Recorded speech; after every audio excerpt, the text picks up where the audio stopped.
Hindi naman sa nangungunsinte ko ng apo ko. Alam mo ba kasi ang tunay na nangyari? Ay, nananahimik dito yung bata na yan.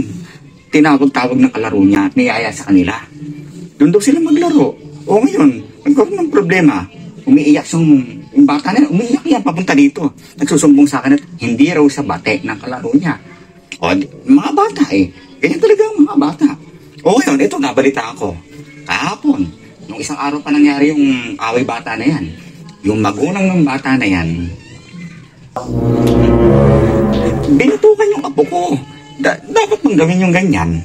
Mali yung ganun. Ay, bata-bata siya. Hindi tama yan kahit kanino sa magtanong.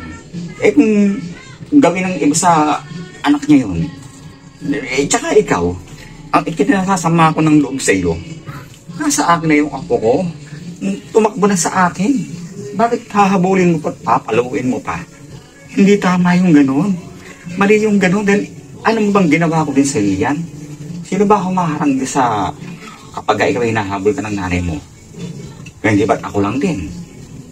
Tsaka isa pa, hayaan mo yung ganyang mga bata na turuan mong tumakbo sa'yo kapag may problema.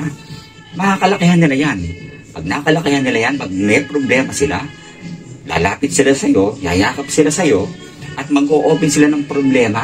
Dahil alam nila, ligtas sila kapag tumakbo sa piling mo o sa yumakap na sa'yo.